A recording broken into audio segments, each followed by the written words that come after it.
ಮೊದಲ ಸುದ್ದಿ ವೃತ್ತ ಬರೆದಾಗಿದೆ, ಗೇಟ್ ಎಳೆದಾಗಿದೆ ಅಂದಿದ್ದಾರೆ ಯತ್ನಾಳ್ ಸಾಹೇಬ್ರು. ಸೇರಿಗೆ ಸವಾ ಸೇರು, ಏಟಿಗೆ ಎದುರೇಟು, ದಿ ವಾರ್.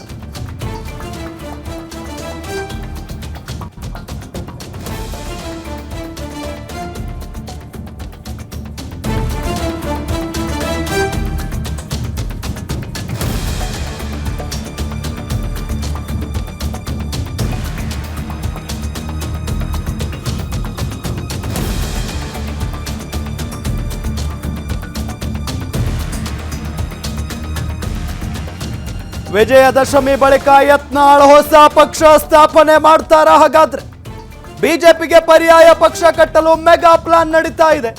ಹೊಸ ಪಕ್ಷದ ಬಗ್ಗೆ ಶಾಸಕ ಯತ್ನಾಳ್ ಸ್ಫೋಟಕ ಮಾಹಿತಿಯೊಂದನ್ನ ನೀಡಿದ್ದಾರೆ. ಬಿಜೆಪಿಯಿಂದ ಉಚ್ಚಾಟನೆ ಬಳಿಕ ರಾಜ್ಯ ಪ್ರವಾಸ ಕೈಗೊಳ್ಳುತ್ತಿದ್ದೇನೆ. ಪ್ರವಾಸದ ವೇಳೆ ಜನರ ಅಭಿಪ್ರಾಯವನ್ನು ಸಂಗ್ರಹಿಸುತ್ತಿದ್ದೇನೆ. ಜನ ನನ್ನ ಪರವಾಗಿದ್ದಾರೆ, ನನಗೆ ಬೆಂಬಲವಾಗಿದ್ದಾರೆ. ನಾನು ಹೋದಲ್ಲೆಲ್ಲ ಜನ ಸೇರ್ತಾ ಇದ್ದಾರೆ. 3 ಪಕ್ಷಗಳಿಂದಲೂ ಹಿಂದೂಗಳಿಗೆ ಅಭದ್ರತೆ ಕಾಡ್ತಾ ಇದೆ. ಜನರಿಗೆ 3 ಪಕ್ಷಗಳ ಮೇಲೆ ವಿಶ್ವಾಸ ಉಳಿದಿಲ್ಲ. ಹಾಗಾಗಿ ಶೀಘ್ರವೇ ನನ್ನ ನಿರ್ಧಾರವನ್ನ ಘೋಷಣೆ ಮಾಡ್ತೀನಿ ಅಂತ ವಿಜಯಪುರದಲ್ಲಿ ಶಾಸಕ ಬಸನಗೌಡ ಪಾಟೀಲ್ ಯತ್ನಾಳ್ ಹೇಳಿಕೆಯನ್ನ ಕೊಟ್ಟಿದ್ದಾರೆ. ವೃತ್ತ ಬರೆದಾಗಿದೆ, ಗೀಟಿ ಎಳೆದಾಗಿದೆ ಅಂದಿದ್ದಾರೆ ಯತ್ನಾಳ್. ಸೇರಿಗೆ ಸಭಾ ಸೇರು, ಏಟಿಗೆ ಎದುರೇಟು. ಯತ್ನಾಳ್ ಹೊಸ ಪಕ್ಷ ಕಟ್ಟೋದು ಬಹುತೇಕ ಫಿಕ್ಸ್. ಮೊದಲ ಬಾರಿ ಹೊಸ ಪಕ್ಷ ಕಟ್ಟುವ ಬಗ್ಗೆ ಯತ್ನಾಳ್ ಸುಳಿವನ್ನ ಕೊಟ್ಟಿದ್ದಾರೆ. ಬಿಜೆಪಿಯಿಂದ ಉಚ್ಚಾಟನೆಯಾದ ಬಳಿಕ ಯತ್ನಾಳ್ ಹೊಸ ಪಕ್ಷದ ಹಿಂಟ್ ಕೊಟ್ಟಿರೋದು. ಯತ್ನಾಳ್ ಹೊಸ ಪಕ್ಷ ಘೋಷಣೆಗೆ ಮುಹೂರ್ತವೂ ಕೂಡ ಫಿಕ್ಸ್ ಆಗಿದೆ.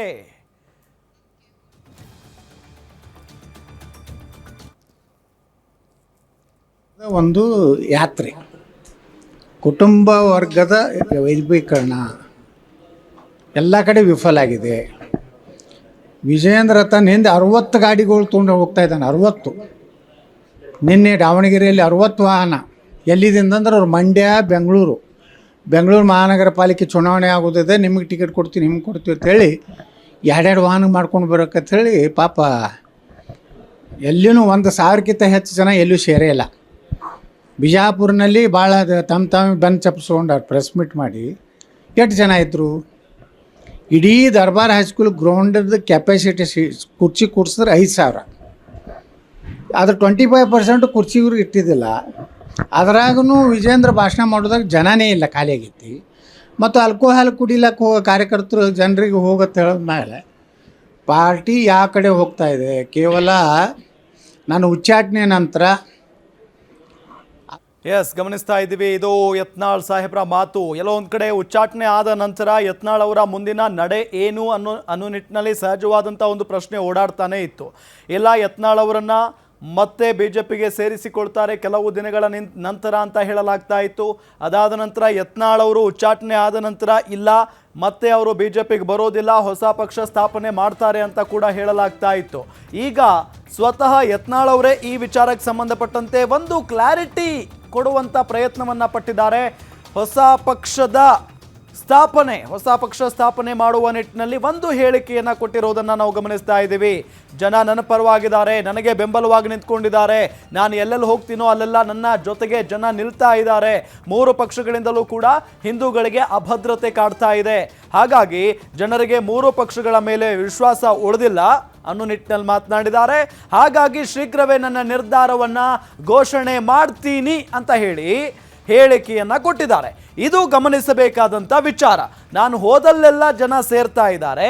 ಈಗ ಹಿಂದೂಗಳಿಗೆ 3 ಪಕ್ಷಗಳ ಮೇಲೂ ಕೂಡ, ಅಂದರೆ ಬಿಜೆಪಿ, ಕಾಂಗ್ರೆಸ್ ಮತ್ತು JDS ಈ 3 ಪಕ್ಷಗಳ ಮೇಲೂ ಕೂಡ ವಿಶ್ವಾಸ ಉಳಿದಿಲ್ಲ ಹಿಂದೂಗಳಿಗೆ.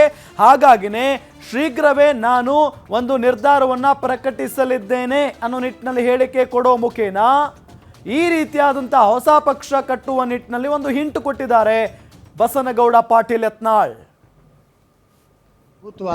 ನಾನು ಪಕ್ಷದಿಂದ ಉಚ್ಚಾಟನೆ ಆದಮೇಲೆ ಯಾರ ಸಂಪರ್ಕನಾಗೂ ಇಲ್ಲ. ನಾನು ನೇರವಾಗಿ ಕರ್ನಾಟಕದಲ್ಲಿ ಇವತ್ತು ಅಡ್ಡಾಡ್ತಾ ಇದ್ದೀನಿ. ಭಾಳ ಅದ್ಭುತವಾದಂಥ ರೆಸ್ಪಾನ್ಸು ಹಳ್ಳಿ ನಾ ಎಲ್ಲೇ ಒಂದು ಲಗ್ನಕ್ಕೆ ಹೋಗ್ತಾ ಇದ್ದೀನಿ ಅಂದ್ರೂ ಜನ ಬಂದು, 100 ಜನ ಬಂದು ಪಟಾಕ್ಷಿ ಹಾರಿಸಿ ನೀವು ಏನು ನಿರ್ಣಯ ತೊಗೋತೀರಿ ನಾವು ಬದ್ದಿರ್ತೀವಿ, ಒಟ್ಟು ಹಿಂದುತ್ವ ಉಳಿಯುವಂಥ ಒಂದು ನಿರ್ಣಯ ಮಾಡಬೇಕು ಅನ್ನೋಂಥದ್ದು ಒಟ್ಟಾರೆ ಇವತ್ತು ರಾಜಕೀಯ ಪಕ್ಷ ಮೂರೂ ಪಕ್ಷ ಮೇಲೆ ಜನರ ವಿಶ್ವಾಸ ಹಾರಿ ಹೋಗಿದೆ. ಇನ್ನು ನಾ ಹೇಳಿನಲ್ರಿ, ವಿನಾ ವಿಜಯದಶಮಿ ತನಕ ನಾವೆಲ್ಲ ಅಡ್ಡಾಡ್ತೀನಿ. ಆದ್ರೆ ಒಂದು ಮಾತು ಹೇಳ್ತೀನಿ, ಈಗ ಇನ್ನೂ ಅಡ್ಡಾಡ್ಲಕತ್ತೀನಿಲ್ಲ. ನಾನು ಪಕ್ಷದಿಂದ ಉಚ್ಚಾಟನೆ ಆದಮೇಲೆ ಯಾರ ಸಂಪರ್ಕನಾಗೂ ಇಲ್ಲ. ನಾನು ನೇರವಾಗಿ ಕರ್ನಾಟಕದಲ್ಲಿ ಇವತ್ತು ಅಡ್ಡಾಡ್ತಾ ಇದ್ದೀನಿ. ಭಾಳ ಅದ್ಭುತವಾದಂಥ ರೆಸ್ಪಾನ್ಸು ಹಳ್ಳಿ ನಾ ಎಲ್ಲೇ ಒಂದು ಲಗ್ನಕ್ಕೆ ಹೋಗ್ತಾ ಇದ್ದೀನಿ ಅಂದ್ರೂ ಜನ ಬಂದು ನೂರಾರು ಜನ ಬಂದು ಪಟಾಕ್ಷಿ ಹಾರಿಸಿ ನೀವು ಏನು ನಿರ್ಣಯ ತೊಗೋತೀರಿ ನಾವು ಬದ್ದಿರ್ತೀವಿ, ಒಟ್ಟು ಹಿಂದುತ್ವ ಉಳಿಯುವಂಥ ಒಂದು ನಿರ್ಣಯ ಮಾಡಬೇಕು ಅನ್ನೋಂಥದ್ದು ಒಟ್ಟಾರೆ ಇವತ್ತು ರಾಜಕೀಯ ಪಕ್ಷ ಮೂರೂ ಪಕ್ಷ ಮೇಲೆ ಜನರ ವಿಶ್ವಾಸ ಹಾರಿ ಹೋಗಿದೆ. ಇನ್ನು ನಾ ಹೇಳಿನಲ್ರಿ, ವಿನಾ ವಿಜಯದಶಮಿ ತನಕ ನಾವೆಲ್ಲ ಅಡ್ಡಾಡ್ತೀನಿ. ಆದ್ರೆ ಒಂದು ಮಾತು ಹೇಳ್ತೀನಿ, ಈಗ ಇನ್ನೂ ಅಡ್ಡಾಡ್ಲಕತ್ತೀನಿಲ್ಲ. ನಾನು ಪಕ್ಷದಿಂದ ಉಚ್ಚಾಟನೆ ಆದಮೇಲೆ ಯಾರ ಸಂಪರ್ಕನಾಗೂ ಇಲ್ಲ. ನಾನು ನೇರವಾಗಿ ಕರ್ನಾಟಕದಲ್ಲಿ ಗಮನಿಸ್ತಾ ಇದ್ದೀವಿ. ಬಿಜೆಪಿಗೆ ಪರ್ಯಾಯ ಪಕ್ಷ ಕಟ್ಟೋದಕ್ಕೆ ಮೆಗಾ ಪ್ಲಾನ್ ಮಾಡ್ತಾ ಇದ್ದಾರೆ ಬಸನಗೌಡ ಪಾಟೀಲ್ ಯತ್ನಾಳ್ ಅವರು.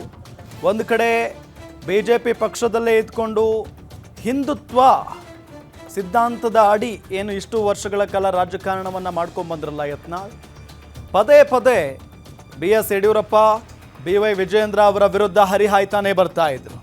ಫೈನಲಿ ಏನಾಯಿತು, ಪಕ್ಷದಿಂದ ಉಚ್ಚಾಟನೆ ಆಯಿತು ಯತ್ನಾಳ್ ಅವರದ್ದು. ಅದಾದ ನಂತರ ಯತ್ನಾಳ್ ಬಿಜೆಪಿಗೆ ಮತ್ತು BY ವಿಜಯೇಂದ್ರ ಅವರಿಗೆ BS ಯಡಿಯೂರಪ್ಪನವರಿಗೆ ಸೆಡ್ಡು ಹೊಡೆಯುವ ನಿಟ್ಟಿನಲ್ಲಿ ಒಂದು ತೀರ್ಮಾನವನ್ನು ತೆಗೆದುಕೊಳ್ತಾರೆ ಅಂತಲೇ ಹೇಳಲಾಗ್ತಾ ಇತ್ತು. ಅದರಂತೆ ಈಗ ಒಂದು ಸ್ಪಷ್ಟನೆಯನ್ನು ಕೊಟ್ಟಿದ್ದಾರೆ. ಮೂರು ಪಕ್ಷಗಳ ಮೇಲೆ ಹಿಂದೂಗಳಿಗೆ ವಿಶ್ವಾಸ ಉಳಿದಿಲ್ಲ, ಹಾಗಾಗಿ ಶೀಘ್ರವೇ ಒಂದು ಅಂತಿಮವಾದಂಥ ನಿರ್ಧಾರವನ್ನು ತೆಗೆದುಕೊಳ್ತೀನಿ ಅಂತ ಹೇಳಿ.